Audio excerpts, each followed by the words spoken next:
DD 2-ലും ഇന്നത്തെ എപ്പിസോഡിൽ ദിനേശനോട് അങ്ങനെ പറയേണ്ടി വന്നതിൽ കാവേരിയോട് ക്ഷമയൊക്കെ ചോദിക്കുകയാണ് അമ്മോ. ദിനേശേട്ടൻ എന്നെ കൊണ്ട് പറയിപ്പിച്ചതാണ്, എന്നോടൊന്നും തോന്നല്ലേ എന്നൊക്കെ പറയുകയാണ്. അന്നേരം അതൊന്നും സാരമില്ല, ദിനേശേട്ടൻ എന്തെങ്കിലും നന്നായാൽ മതി എന്നും പറഞ്ഞ് കാവേരി സങ്കടപ്പെടുമ്പോൾ അങ്ങനെയുള്ളൊരു സമയം വരും എന്ന് പറഞ്ഞ് ലച്ചു കാവേരിയെ ആശ്വസിപ്പിക്കുന്നുണ്ട്. തുടർന്ന് അമ്മ ശ്രീദേവിയുടെ റൂമിലേക്ക് ചെല്ലുമ്പോൾ സുരവിസ്ത്ര വിശേഷങ്ങളൊക്കെ ചോദിച്ചറിയുന്നുണ്ട്.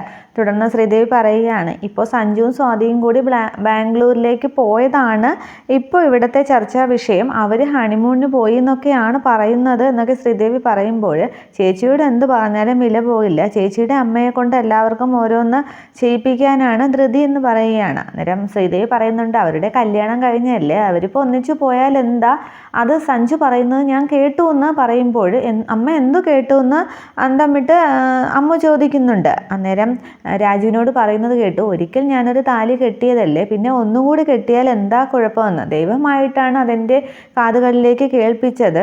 പക്ഷേ ശാസ്ത്രി പറഞ്ഞത് തന്നെയാണ് എൻ്റെ മനസ്സിൽ ഇപ്പോഴത്തെ വിഷമം. അച്ഛൻ പറയുന്നത് പ്രശ്ന പരിഹാരങ്ങളാണ്, പക്ഷെ അതിലൊന്നും എനിക്ക് വിശ്വാസമില്ല. അവനൊന്ന് തുറന്നു പറഞ്ഞാൽ മതിയായിരുന്നു കല്യാണം കഴിഞ്ഞെന്ന്. പക്ഷേ സ്വാതി ഒരിക്കലും പറയില്ല, അവളാണ് അവനെ കൊണ്ട് പറയാനും സമ്മതിക്കാത്തത് എന്ന് പറഞ്ഞ് ശ്രീദേവി ഇങ്ങ് സങ്കടപ്പെടുകയാണ്. അന്നേരം അമ്മുവിൻ്റെ കണ്ണ് നിറയുന്നത് കണ്ട് ശ്രീദേവി ചോദിക്കുന്നുണ്ട്, മോളുടെ കണ്ണ് നിറഞ്ഞല്ലോ, എന്താന്ന്. അന്നേരം അമ്മ പറയുന്നത് കേട്ട് ദോഷം സംഭവിക്കുമെന്ന് കേട്ടപ്പോൾ പെട്ടെന്ന് കണ്ണ് നിറഞ്ഞു പോയി എന്ന് അമ്മ പറയുന്നുണ്ട്. തുടർന്ന് അമ്മ മനസ്സിൽ കരുതുകയാണ്, അദ്ദേഹം അത് തുറന്നു പറഞ്ഞാൽ അമ്മയുടെ മനസ്സിലെത്തി ആളി കത്തത്തേ ഉള്ളൂ എന്ന്. തുടർന്ന് ശ്രീദേവി പറയുന്നുണ്ട്, എൻ്റെ മനസ്സിലെ സങ്കടം തിരിച്ചറിയുന്നത് നീ മാത്രമാണെന്ന്. അങ്ങനെ അവർ ഓരോന്ന് സംസാരിച്ച് കുറേ നേരം ഇരിക്കുകയാണ്. ഇതേ സമയം ശ്രീദേവിയെ കരയിക്കാനുള്ള ഐഡിയയുമായിട്ട് കാഞ്ചനയുടെ അടുത്തേക്ക് ചെല്ലുകയാണ് കവിത. എന്നിട്ട് പറയുന്നുണ്ട്, സഞ്ജു അന്ന് നിശ്ചയത്തിന് മുകുന്ദേട്ടൻ 26 വർഷം മുമ്പ് വിവാഹത്തിന് ധരിച്ച ഷർട്ടല്ലേ ധരിച്ചിരുന്നത്, സെൻറ്റിമെൻറ്റിലൊക്കെ പറഞ്ഞ് അവളുടെ ശ്രീദേവി അന്ന് അവനെ കൊണ്ട് അത് ധരിപ്പിച്ചു. അപ്പോൾ കാഞ്ചന പറയുന്നുണ്ട്, അമ്മ പറയുന്നത് എന്തും കേൾക്കാനായിട്ട് നിൽക്കുകയല്ലേ എന്ന്. തുടർന്ന് കവിത പറയുന്നുണ്ട്, ഇനിയും അടുത്ത കരച്ചിലും ഒക്കെ പറഞ്ഞിട്ട് വിവാഹത്തിനും ആ ഷർട്ട് തന്നെ ആയിരിക്കും അവൻ ധരിക്കാൻ പോകുന്നതെന്ന്. അന്നേരം നിശ്ചയം പോലെയല്ല വിവാഹം, അത് ഇനി കാഞ്ചന അനുവദിക്കില്ല എന്നൊക്കെ പറയുകയാണ്. അന്നേരം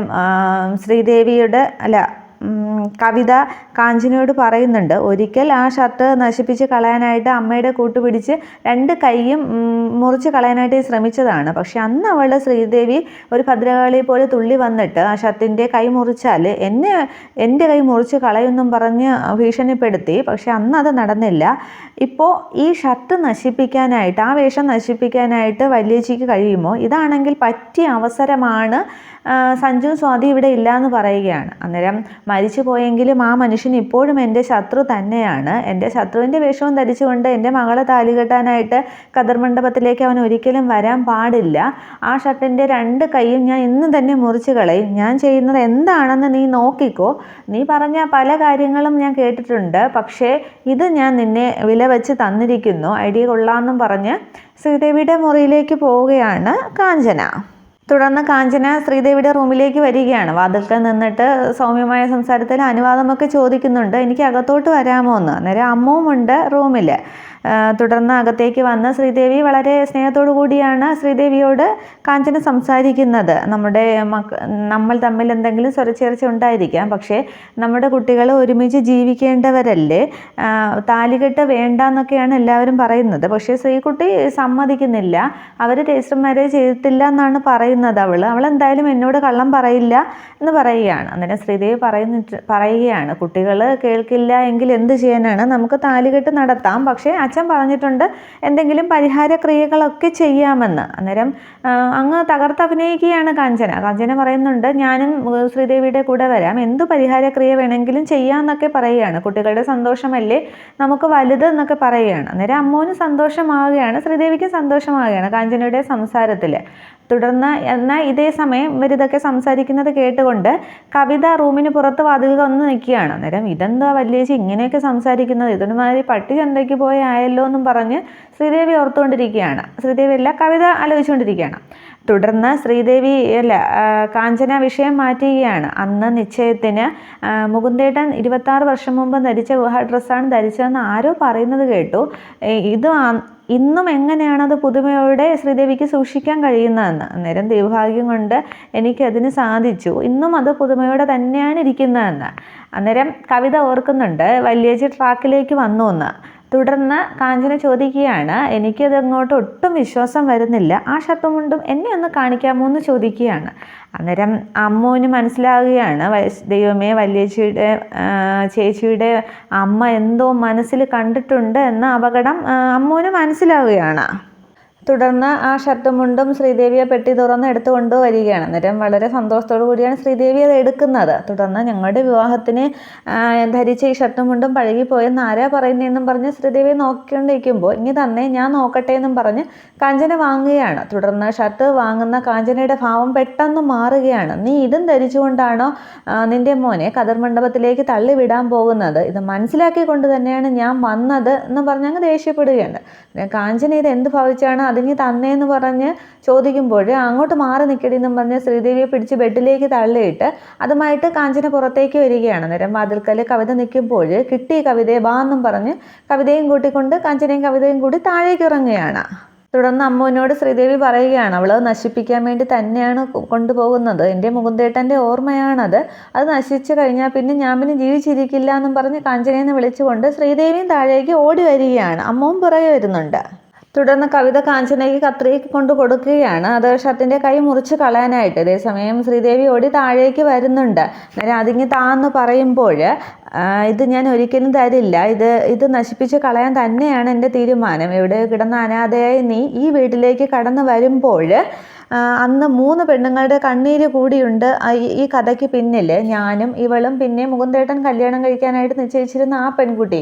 ഇതേ കവിതയെ ചൂണ്ടിയിട്ട് പറയുന്നുണ്ട്, ഇവൾ ഇന്നും അവിവാഹിതയായിട്ട് നിൽക്കുകയാണ്, ഇതൊന്നും അത്ര പെട്ടെന്ന് എനിക്ക് മറക്കാനായിട്ട് സാധിക്കില്ല എന്ന് പറയുകയാണ്. അന്നേരം ഷർട്ട് താന്നൊക്കെ ശ്രീദേവി പറയുന്നുണ്ട്. തുടർന്ന് കാഞ്ചന ഇങ്ങനെ സംസാരിച്ചുകൊണ്ട് നിൽക്കുമ്പോൾ പെട്ടെന്ന് കാഞ്ചനയുടെ കയ്യിൽ നിന്നും ശ്രീദേവിയെ ഷർട്ടങ്ങ് പിടിച്ചു വാങ്ങുന്നുണ്ട്. എന്നിട്ട് ഇത് നിനക്ക് നശിപ്പിക്കാനായിട്ട് ഞാൻ തരില്ല എന്ന് പറയുകയാണ്.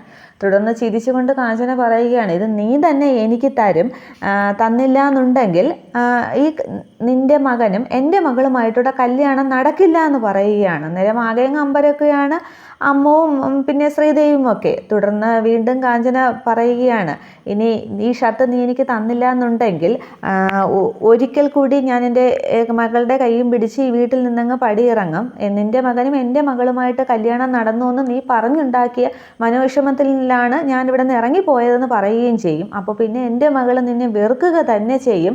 അത് മര്യാദയ്ക്ക് താന്ന് ശ്രീദേവിയോട് പറയുകയാണ് കാഞ്ചന.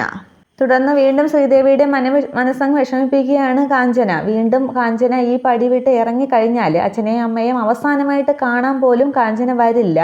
നീ കാരണമാണ് ഈ വിധി ഇവിടുത്തെ മൂത്ത മകൾക്കുണ്ടായത് എന്ന് എല്ലാവരും പറയുക തന്നെ ചെയ്യും. നിനക്ക് വലുത് ഈ വീടിൻ്റെ സമാധാനമാണോ അതോ ഈ പഴയ തുണിയാണോ എന്ന് ചോദിക്കുകയാണ്. അങ്ങനെ ആകെ അങ്ങ് സങ്കടത്തിലാവുകയാണ് ശ്രീദേവി. എന്തു ചെയ്യണമെന്നറിയാതെ നിന്ന് കുറേ നേരം ആ ഷർട്ടിൽ നോക്കിയതിന് ശേഷം പതിയെ ശ്രീദേവി മനസ്സ് വിഷമിച്ചുകൊണ്ട് തന്നെ ആ ഷർട്ട് കാഞ്ചനയ്ക്ക് കൊടുക്കുകയാണ്. തുടർന്ന് കാഞ്ചനയെ പിടിച്ചു വാങ്ങുന്നുണ്ട്. പക്ഷേ ശ്രീദേവി ഷർട്ട് കൊടുത്ത ശേഷം തിരിഞ്ഞ് മുകളിലേക്ക് കയറാൻ പോകുമ്പോൾ കാഞ്ചന പിടിക്കടിയെന്നും പറഞ്ഞ് ആ ഷർട്ട് കവിതയുടെ നേരെ പിടിക്കുകയാണ്. അന്നേരം ഒരു കയ്യിൽ ആ ഷർട്ടിൻ്റെ ഒരു കയ്യിൽ കവിത പിടിക്കുകയാണ്. അന്നേരം അത് കേട്ട് ശ്രീദേവി തിരിഞ്ഞു നിന്ന് ആകെ സങ്കടത്തോടു കൂടി അങ്ങ് നോക്കുകയാണ്. തുടർന്ന് ശ്രീദേവിയുടെ മുമ്പിൽ വെച്ച് തന്നെ ഷർട്ടിൻ്റെ ഒരു കൈ കാഞ്ചന മുറിക്കുകയാണ്. തുടർന്ന് മറ്റേ കൈ കൂടി മുറിക്ക് വല്യേച്ചി എന്ന് പറയുമ്പോൾ ആ മറ്റേ കൈയും കാഞ്ചന മുറിച്ചെടുക്കുന്നുണ്ട്. അതിനുശേഷം ബാക്കി ഭാഗം ശ്രീദേവിക്ക് അങ്ങ് എറിഞ്ഞു കൊടുക്കുകയാണ്. അതങ്ങ് ചേർത്ത് പിടിച്ച് ശ്രീദേവി അങ്ങ് കരയുമ്പോൾ നീ നേടി എന്നുള്ളത് തന്നെയാണ് ഞാനിവിടെ മുറിച്ച് കളഞ്ഞത്, ഇനി നീ ഇത് കൊണ്ടുപോയി പൂജ വെച്ചോ. പിന്നെ പക്ഷെ നീ ഒന്നോർത്തോ, കാഞ്ചനയുടെ മുന്നിൽ നീ ഇത്രയേ ഉള്ളൂ എന്നും പറഞ്ഞ് ആകെ വിജയിച്ച അഹങ്കാരത്തിലങ്ങ് നിൽക്കുകയാണ് കാഞ്ചനയും കവിതയും. അന്നേരം ആ ഷർട്ടും ചേർത്ത് പിടിച്ചങ്ങ് കരയുകയാണ് ശ്രീദേവി. ആകെ വിഷമത്തിൽ അമ്മവും നിൽപ്പുണ്ട്. ഇത്രയുമാണ് നാളത്തെ പുതിയ എപ്പിസോഡ്. Thank you.